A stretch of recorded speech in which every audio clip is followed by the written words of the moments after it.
Bismillahirrahmanirrahim. Innal hamdalillah nahmaduhu ta'ala wa nasta'inuhu wa nastaghfiruh wa na'udzu billahi min shururi anfusina wa min sayyiati a'malina. May yahdihillahu fala mudilla lahu ومن يضلل فلا هادي له وأشهد أن لا إله إلا الله وحده لا شريك له وأشهد أن محمدا عبده ورسوله يا أيها الذين آمنوا اتقوا الله حق تقاته ولا تموتن إلا وأنتم مسلمون يا أيها الناس اتقوا ربكم الذي خلقكم من نفس واحدة وخلق منها زوجها وبث منهما رجالا كثيرا ونساء واتقوا الله الذي تساءلون به والأرحام إن الله كان عليكم رقيبا أما بعد فإن أصدق الحديث كتاب الله وأحسن الهدى هدى محمد صلى الله عليه وسلم وشر الأمور محدثاتها فإن كل محدثة بدعة وكل بدعة ضلالة وكل ضلالة في النار أعاذنا الله وإياكم من النار.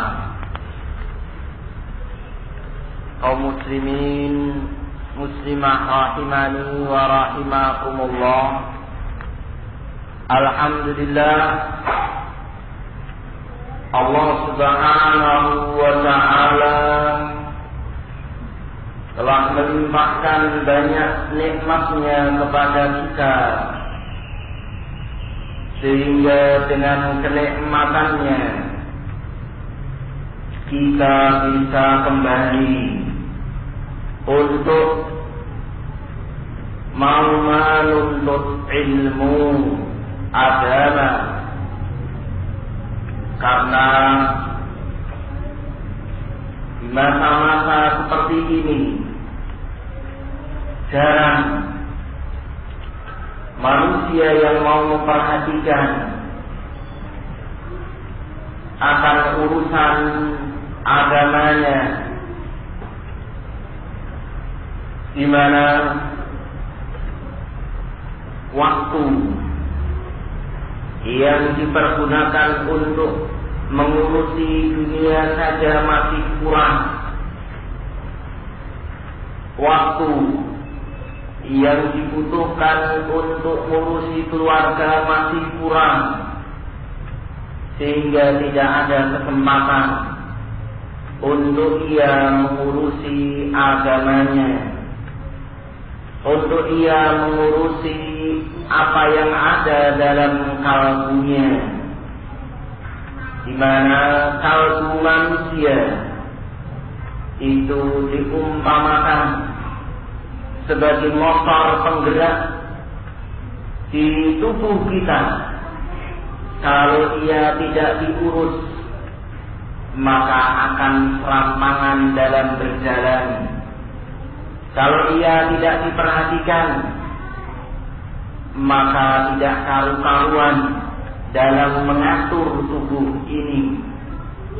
Sehingga ikhwani wa akhwati fillah rahimani wa rahimakumullah, perkara yang penting dan pokok bagaimana masing-masing kita memperhatikan keadaan apa yang ada dalam kalbunya,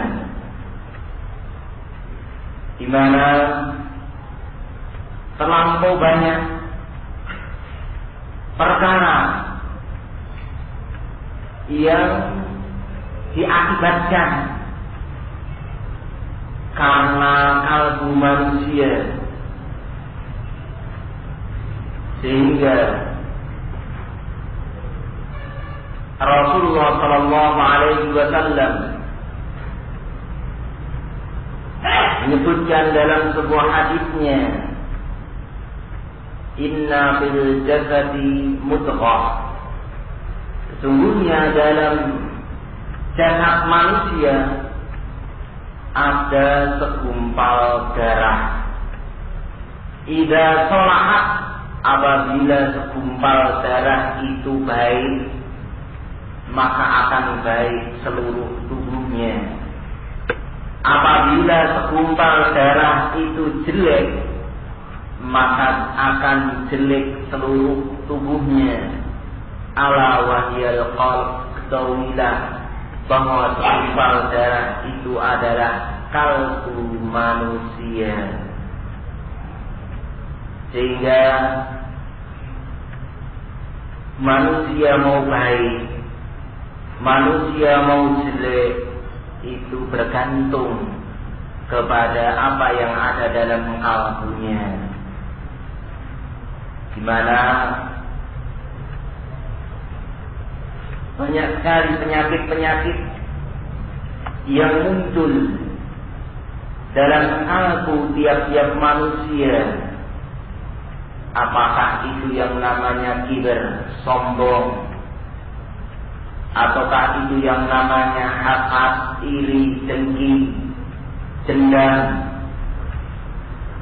Ini adalah penyakit-penyakit yang bercokolnya dalam kalbu masing-masing kita, di mana ini penyakit-penyakit yang amat sangat membahayakan. Salah satu contohnya misalnya al-kibar, sombong. Nabi Sallallahu Alaihi Wasallam menyebutkan al-kibar ketika menyebutkan tentang sombong, la yadkhulul jannata man kana fi qalbihi mithqala dzarratin min al-kibar. Tidak akan masuk surga orang yang dalam kalbunya ada sebiji sawi, seberat sawi berupa kesombongan. Tidak akan masuk surga. Di awal-awal orang pada masuk surga. Kenapa? Karena ada kesombongan pada dirinya. Demikian pula penyakit yang lain yang namanya hasad misalnya. Maka yang namanya hasad itulah penyakitnya orang-orang Yahudi, penyakitnya orang-orang Nasara, di mana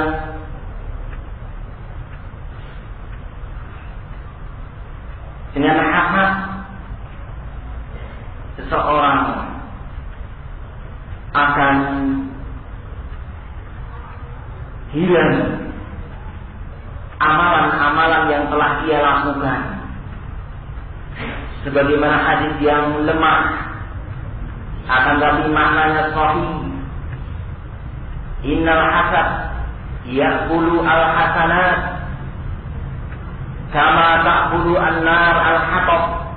Sesungguhnya hasad, penyakit hasad itu akan memakan al-hasanat, kebaikan-kebaikan, sebagaimana api memakan kayu bakar. Di mana ketika penyakit hasad ini sudah muncul, maka dia berupaya dan berusaha untuk menjatuhkan orang yang dihasadinya, menjatuhkan kehormatannya, menjelek-jelekan, berusaha agar kenikmatan tersebut hilang, atau berupaya agar saudara yang dihasadinya tersebut celaka. Ini adalah perkara-perkara yang muncul ketika seseorang timbul hasad. Sehingga pantas kalau hasad itu akan memakan kebaikan-kebaikan seseorang sebagaimana api memakan kayu bakar. Barakallahu fiikum. Demikian pula di antara bentuk dari amalan hati atau kekeliruan dalam melakukan amalan hati, seseorang bertawakal atau pasrah kepada selain Allah Subhanahu wa Ta'ala. Yang namanya pasrah atau bertawakal itu adalah amalan qalb, amalan hati, di mana banyak manusia yang secara zahir dia sholat, dia muslim, akan tetapi ketika menghadapi berbagai masalah, ketika menghadapi berbagai probleman, dia mengeluhnya kepada selain Allah,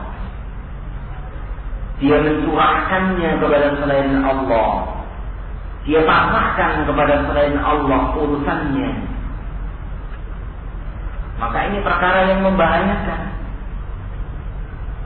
Bisa jadi dengan perkara tersebut ia terjerumus ke dalam kesyirikan, karena ketergantungannya kepada selain Allah Subhanahu wa Ta'ala. Dan banyak lagi perkara-perkara yang lain yang bersumber dari kalbu masing-masing kita. Ikhwani wa akhwati rahimani wa rahimakumullah.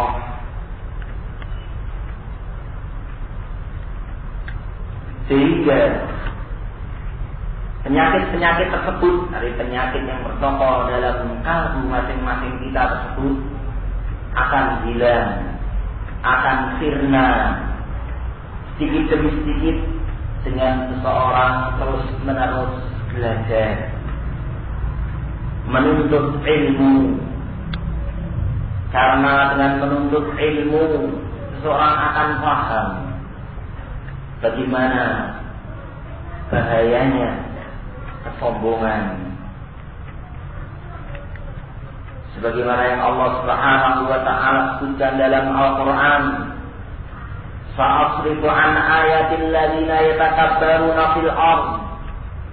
Aku akan palingkan dari ayat-ayatku orang-orang yang bersifat sombong.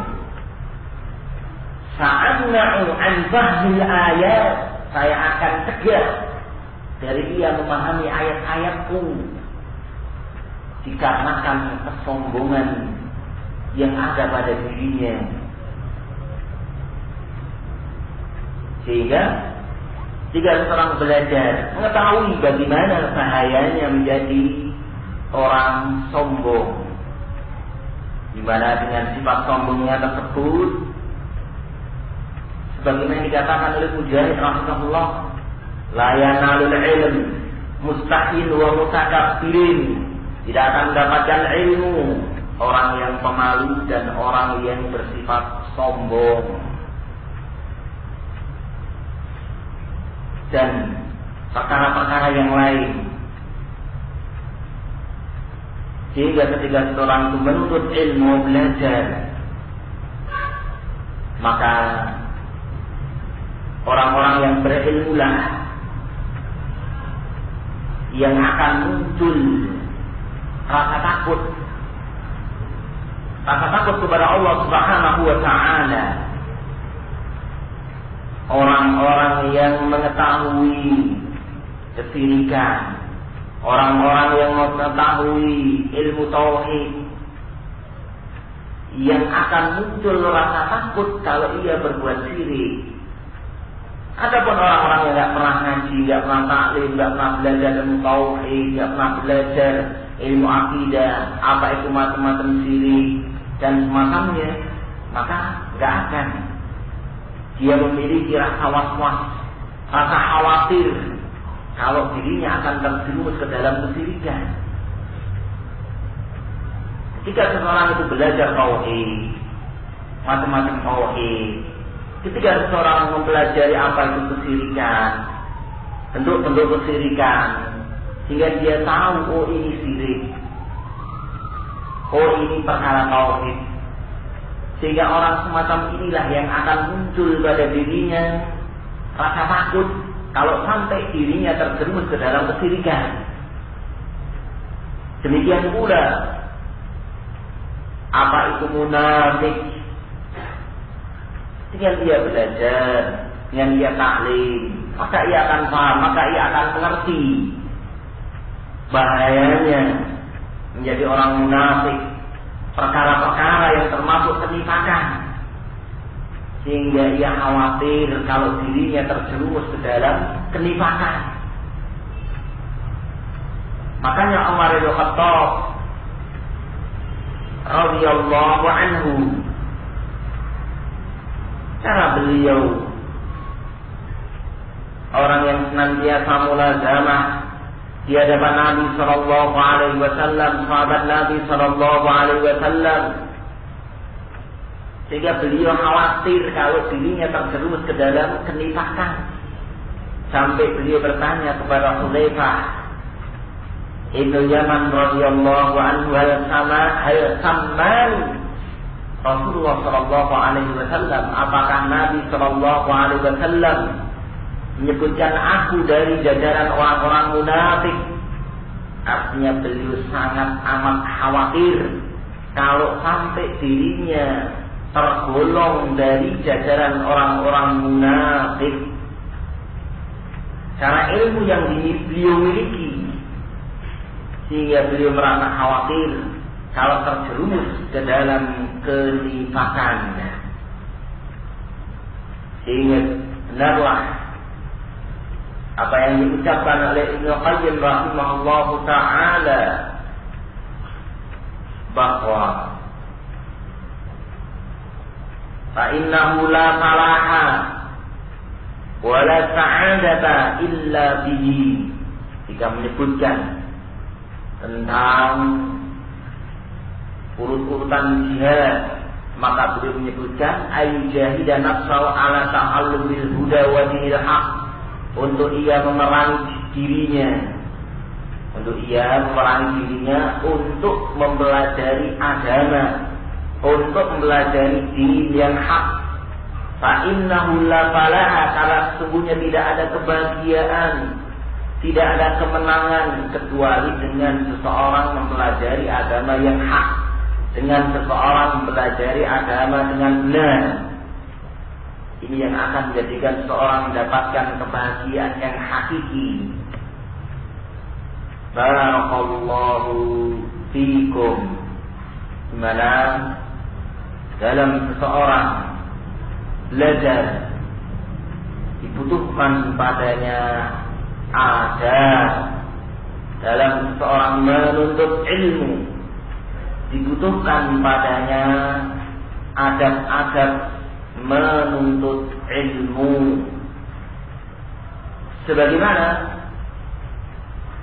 dalam hadis Jibril yang panjang, di mana di sana para ulama menyebutkan atau beristinbat, menarik satu kesimpulan hukum dari hadis tersebut, adab-adab menuntut ilmu.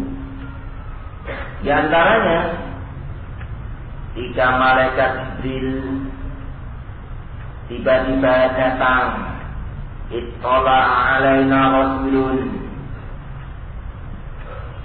sebelumnya bainama julusun inda Rasulillah zata yaumin, ittala alaina rasulun syadidu bayani siyabi syadidu sawang sa'ri la yura alaihi athar safari. Ketika kami sedang duduk bersama Nabi sallallahu alaihi wasallam, tiba-tiba muncul seseorang yang sangat putih bajunya, yang sangat hitam rambutnya, tidak terlihat bekas perjalanan sedikit pun. di dalam lafaz ini menunjukkan ittala'a alaina rajulun, ketika itu datanglah seorang laki-laki, malaikat Jibril datang untuk bertanya kepada Nabi Shallallahu Alaihi Wasallam, untuk menuntut ilmu, menimba ilmu dari Nabi Shallallahu Alaihi Wasallam. Maka dipetik dari lafaz ini apa yang diucapkan oleh Imam Malik rahimahullah. Al-ilmu yukta wa la ya'ti ilaih. Ilmu itu didatangi, bukan ilmu yang mendatangi. Ini adab dalam seseorang menuntut ilmu. Jangan ilmu suruh datang ke rumahnya. Jangan ilmu suruh datang ke mungkin tempatnya. Akan tetapi semestinya sebagai wujud penghormatan kepada ilmu, sebagai wujud pengagungan kita terhadap ilmu, kita yang mendatangi ilmu, sebagaimana yang dilakukan oleh malaikat Jibril. Beliau datang untuk menimba ilmu atau untuk menanyakan kepada Nabi Shallallahu Alaihi Wasallam. Demikian yang dilakukan oleh seorang penuntut ilmu. Jangan seseorang berupaya dan berusaha bagaimana agar ilmu itu bisa datang ke rumahnya. Maka yakinilah bahwa barakatul ilm itu yang lebih kita utamakan. Barokah dari satu ilmu itu yang lebih kita utamakan.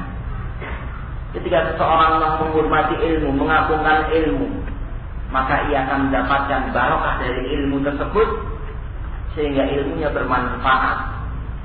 Kemudian dilanjutkan, rajulun sadidu bayadis siyab wa sadidu sawadis far la yura alaihi atharus safari. Seorang laki-laki yang sangat putih bajunya, sangat hitam rambutnya, tidak terlihat bekas-bekas perjalanan.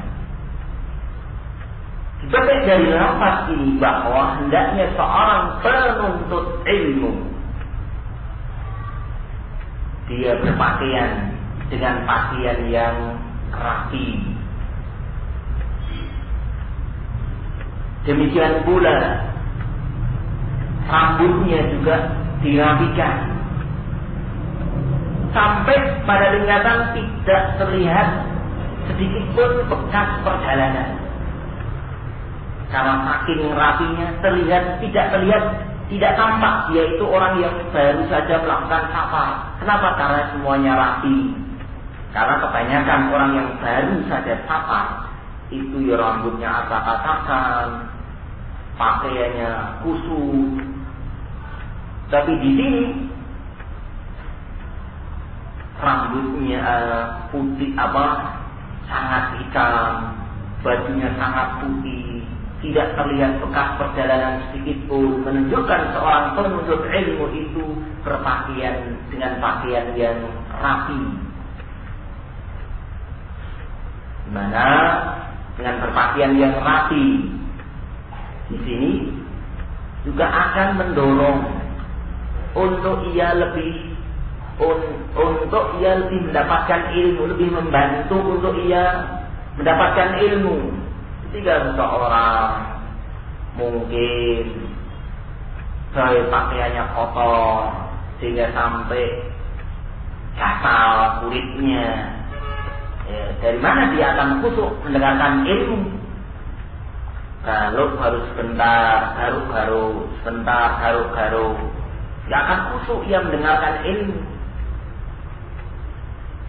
Demikian pula dengan berpakaian rapi atau berminyak wangi, maka tidak ganggu yang sebelahnya. Karena terkadang seseorang mungkin karena baik habis kerja belum persiapan untuk belajar langsung berangkat taklim, sehingga kasihan samping kanan, samping kiri, bau keringatnya ini dan itu, sehingga ini termasuk mengganggu, sehingga tidak nyaman dalam menuntut ilmu. Kemudian juga lanjutannya, wala ya'rifuhu minna ahadun, dan tidak ada seorang pun di antara kita yang tahu siapa laki-laki tersebut. Hatta jalasa ila Nabi sallallahu alaihi wasallam, fasnada rukbatayhi ila rukbatayhi, wa wada'a kaffayhi ala fakhidayhi, sehingga ia duduk dengan kedua lututnya disandarkan kepada kedua lutut Nabi sallallahu alaihi wasallam. Dia letakkan kedua telapak tangannya di atas kedua pahanya, di atas kedua pahanya sendiri. Dipetik dari lafaz ini, hendaknya seseorang ketika di majelis ilmu ia berupaya untuk mendekat dengan gurunya, supaya untuk mendekat dengan pengajarnya, sebagaimana yang dilakukan oleh malaikat Jibril ketika ia datang untuk menanyakan ilmu. Karena saking dekatnya sampai pada tingkatan lututnya disandarkan kepada kedua lutut Nabi sallallahu alaihi wasallam. Kemudian juga bagaimana keadaan duduknya malaikat Jibril ketika hendak menimba ilmu atau ketika hendak menanyakan ilmu kepada Nabi sallallahu alaihi wasallam.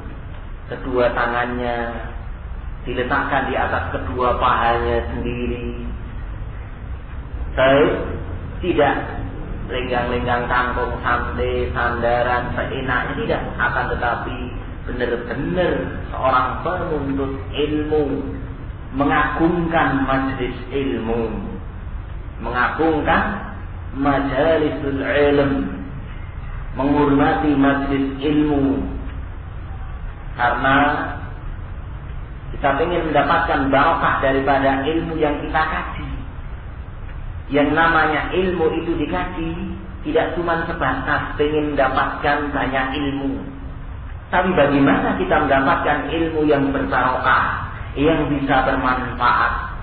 Maka ya kita jalani adab-adab yang diajarkan Nabi kita sallallahu alaihi wasallam dan dijelaskan oleh para ulama kita. Barakallahu fikum.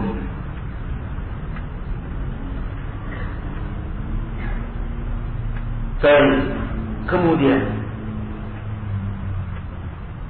dalam seseorang menuntut ilmu itu pertama kali yang perlu dijaga adalah adab-adab yang semestinya dia kerjakan ketika ia menuntut ilmu. Apakah dan dia harus mendatangi ilmu, kemudian bagaimana pakaiannya, kemudian bagaimana rambutnya, kemudian cara duduknya.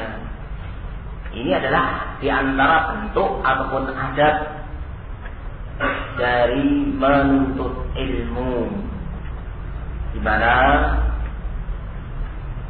sebagaimana dikatakan oleh Hasan bin Ismail, sami'tu Abi yaqul kana yastami' fi majlis Ahmad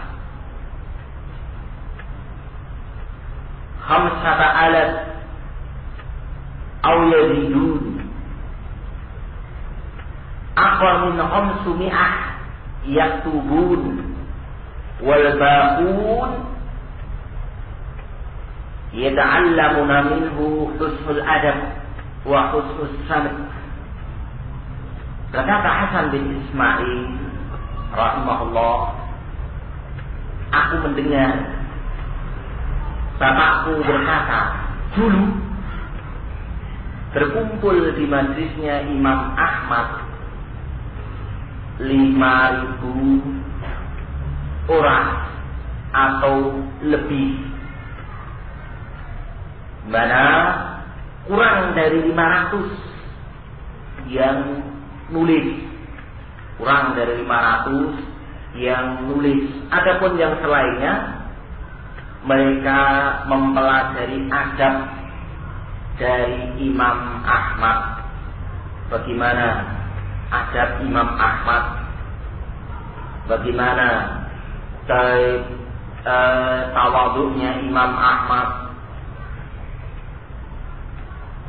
Padahal yang hadir ketika itu 5.000 bahkan lebih, akan tapi yang nulis cuma 500 bahkan kurang.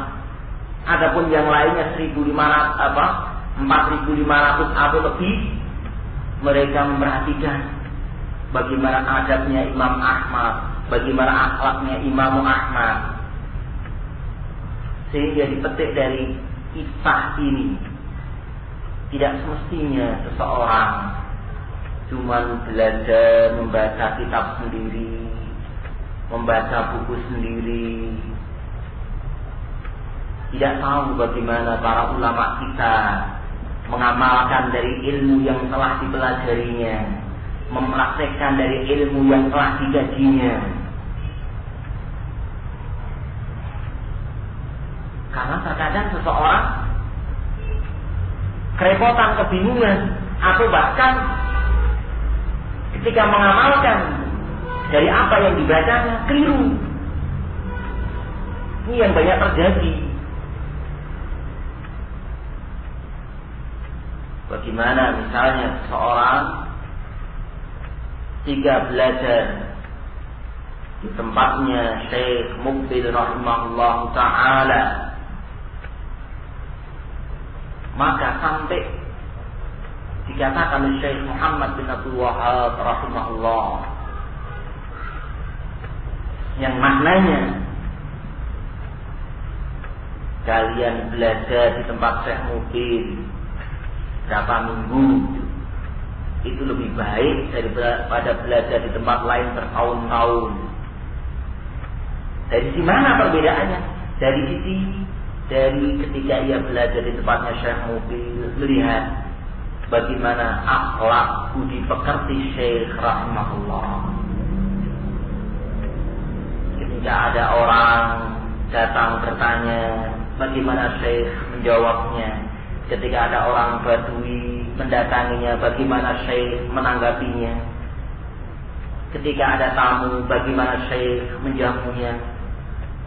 Ini terkadang perkara-perkara yang mungkin tidak didapati dalam kitab cuma sebatas teori. Dalam kitab yang kita dapatkan cuma sebatas teori. Tapi bagaimana prakteknya, ini yang di dalam kitab tidak dijumpai. Sehingga pentingnya seseorang mulazamah, bersimpuh di hadapan para ulama,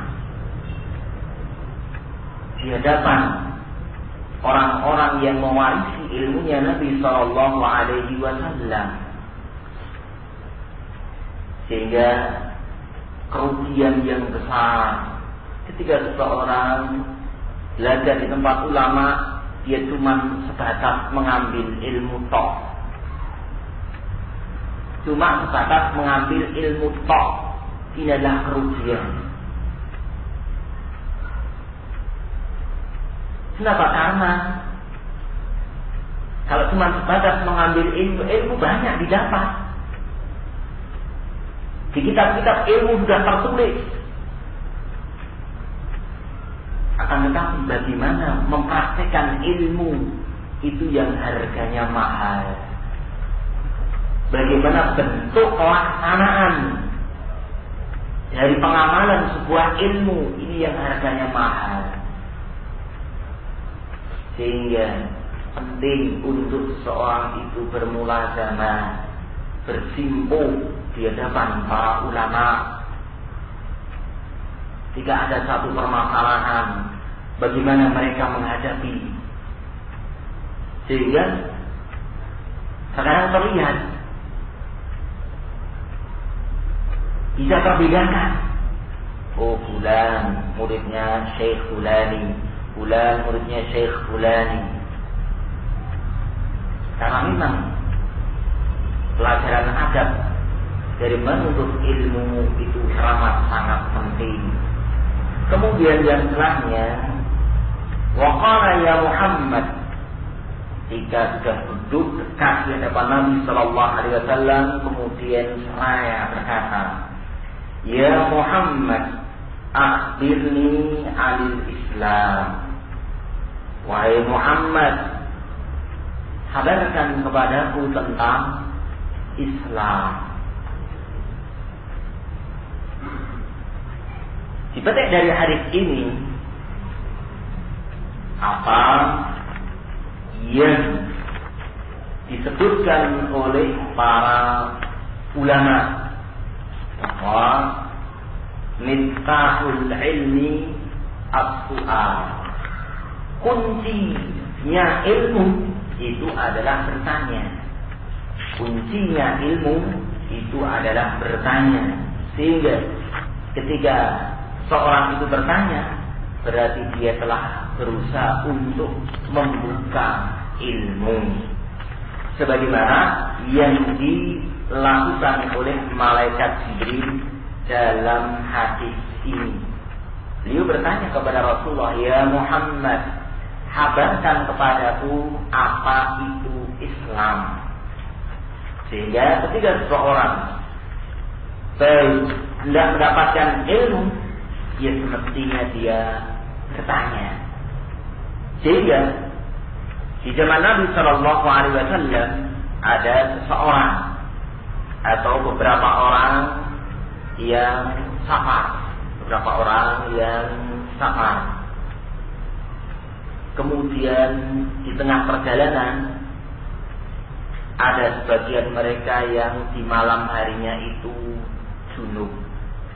Tengah perjalanan di malam harinya junub, kemudian di tengah perjalanan orang yang di malam harinya junub itu tertimpa sesuatu sehingga terluka atau intinya sakit. Kemudian dia bertanya kepada rombongan tersebut, apakah ada rukhsah, ada keringanan untuk saya bertayamum dengan keadaan yang saya alami ini? Maka dia mengatakan tidak ada. Akhirnya karena tidak ada rukhsah, keringanan, akhirnya orang yang di malam harinya junub, kemudian di siang harinya terluka, akhirnya sakit tadi, habis mandi kemudian dia meninggal. Maka kabar ini disampaikan kepada Nabi Sallallahu Alaihi Wasallam. Kemudian Rasulullah Sallallahu Alaihi Wasallam mengatakan, qatalahumullah, mereka telah membunuhnya, semoga Allah membinasakannya. Semestinya kalau mereka tidak tahu, dia bertanya, fa inna shifa'ul 'ain as-su'al, karena sesungguhnya obat dari ketidaktahuan itu adalah bertanya. Sehingga bertanya itu adalah kunci daripada ilmu. Jika memang seseorang menghadapi permasalahan, punya problema, dia bertanya. Sehingga Rasulullah Shallallahu Alaihi Wasallam memuji wanita-wanita Ansar, khairun nisa'ul Ansar, la yamna'ahunna al-haya ayyatafaqahna fi dinillah. Sebaik-baik wanita adalah wanita dari kalangan Ansar. Rasa malu tidak mencegah mereka tidak menghalangi mereka untuk tafakuh dengan agama Allah Subhanahu wa Ta'ala. Maka Nabi Shallallahu Alaihi Wasallam memuji mereka. Kenapa? Memang dikodratkan wanita itu punya sifat pemalu. Akan tetapi rasa malu mereka tidak menghalangi untuk mereka bertanya tentang urusan-urusan agama ini. Jadi malu itu ada tempatnya. Jangan sampai rasa malu menjadikan dia tidak mau bertanya, akhirnya beramal dengan salah. Ini jangan sampai. Kemudian setelah malaikat Jibril bertanya, ya Muhammad, kabarkan kepadaku tentang apa itu Islam. Kemudian terus Nabi SAW menyebutkan tentang menjawab dengan rukun-rukun Islam. Setelah itu malaikat Jibril bertanya tentang, ya Muhammad, kabarkan kepadaku tentang iman. Kemudian Nabi SAW mengkabarkan apa itu iman dengan menyebutkan rukun-rukun iman, rukun Islam. Ketika ditanya tentang Islam, maka Nabi SAW menjawab dengan amalan-amalan zahir. Ketika ditanya tentang apa itu iman, maka Nabi SAW menjawab dengan amalan-amalan hati. Setelah itu malaikat Jibril bertanya, kabarkan kepadaku tentang ihsan. Kemudian dijawab. Kemudian singkat cerita, di akhir hadis ini, setelah malaikat Jibril pergi, Rasulullah SAW bertanya kepada Umar Ibn Khattab radhiyallahu anhu, ya Umar, atadri man sa'il? Wahai Umar, tahukah engkau siapa yang bertanya tadi? Maka kemudian Umar Ibn Khattab radhiyallahu anhu mengatakan, Allahu wa rasuluhu a'lam. Allah dan Rasulnya yang lebih tahu. Sehingga dipetik dari hadis ini, Allahu a'lam nisful ilmi. Jawaban Allahu a'lam itu adalah setengah daripada ilmu. Dimana seseorang ketika ditanya dan dia tidak tahu, semestinya menjawab Allahu a'lam. Kenapa? Karena jika seseorang ditanya perkara-perkara agama, terus dia tidak tahu, ya kita serahkan kepada Allah Subhanahu wa Ta'ala. Jangan ngarang-ngarang sendiri. Kenapa? Karena yang namanya agama ini miliknya Allah. Kalau kita ngarang-ngarang sendiri berarti mengatasnamakan Allah Subhanahu wa Ta'ala. Sehingga sebagaimana apa yang terjadi pada Imam Malik rahimahullah ta'ala, ketika ada seorang yang datang dari negeri yang jauh, kemudian bertanya kepada, membawa pertanyaan sebanyak 40. Kemudian dijawab oleh Imam Malik cuma 4 saja. Yang lainnya Imam Malik mengatakan, saya tidak tahu, atau Allah a'lam. Kemudian orang tadi mengatakan, jitu min biladi kada wa kada. Saya datang dari negeri yang jauh, demikian dan demikian. Maksud saya datang dari negeri yang jauh untuk bertanya kepadamu. Kemudian engkau mengatakan tidak tahu. Kemudian Imam Malik mengatakan, silakan pulang ke negeri Anda. Katakan bahwa Imam Malik ditanya kemudian menjawab tidak tahu. Ini Imam Malik rahimahullah ta'ala, imam di antara imam-imam Ahlussunnah wal Jamaah. Tapi begitu ditanya, beliau banyak sekali mengucapkan Allahu a'lam, sampai dikatakan oleh muridnya, Kalau setiap Imam Malik mengatakan Allahu a'lam, saya tulis, ini saya akan penuh buku saya ini. Kalau setiap Imam Malik mengatakan Allahu a'lam, terus saya tulis, ini saya akan penuh buku saya ini. Ini ungkapan dari murid beliau rahimahullah ta'ala. Sehingga jangan sampai karena dorongan harga diri atau gengsi sehingga seseorang berat untuk mengucapkan Allahu a'lam. Karena ini urusan agama. Urusan agama itu hubungannya langsung kepada Allah Subhanahu wa ta'ala, sehingga urusannya berat.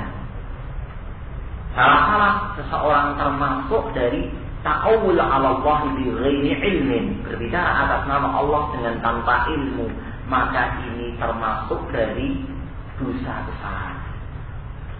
Barakallahu fikum. Dan di sana banyak adab-adab yang lain ketika seseorang menuntut ilmu, dan tentunya dalam bertanya, misalkan atau semestinya pertanyaan-pertanyaan yang memang bermanfaat, pertanyaan-pertanyaan yang memang bermanfaat, dan memang perkara yang wakil isinya terjadi. Jangan sampai seseorang mengada-ada yang pada akhirnya kalau dijawab justru akan memberatkan ia sendiri. Jika dijawab justru akan memberatkan ia sendiri. Baik, dengan sebagaimana perbuatan orang-orang Bani Israil kepada Nabi Musa alaihissalam ketika Allah Ta'ala perintahkan mereka untuk menyembelih sapi betina. Kalau di awalnya Innallaha ya'murukum an tadbahu baqarah, Allah memerintahkan kalian untuk menyembelih sapi betina. Kalau itu dilakukan, sambung urusannya.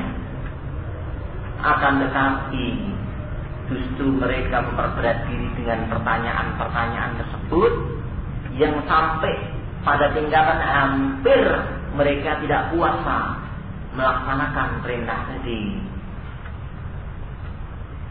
Yang itu dikarenakan pertanyaan-pertanyaan mereka sendiri, yang seharusnya sebenarnya nggak perlu ditanyakan di awalnya, tapi justru mereka bertanya yang akhirnya memperberat diri mereka sendiri.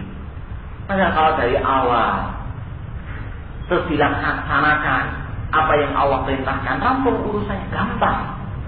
Akan tetapi karena pertanyaan-pertanyaan yang sebenarnya tidak ada manfaatnya, akhirnya mereka keberatan sampai pada tingkatan hampir tidak mampu melaksanakan. Ya, hendaknya kalau bertanya memang sesuatu yang bermanfaat dan memang wakil, benar-benar terjadi. Barakallahu fikum. Baik, dan di sana ada bab yang lain, insyaallah mungkin ada kesempatan yang lain pula. Baik.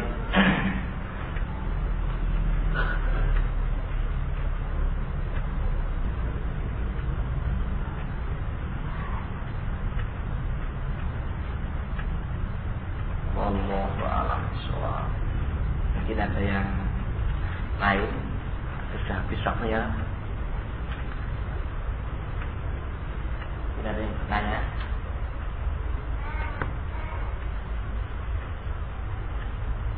Sebelum ditutup masalah yang kita baca tadi. Mungkin kalau nggak ada, alhamdulillah. Subhanallah, bihamdih, asyhadu an la ilaha illa anta, astaghfiruka.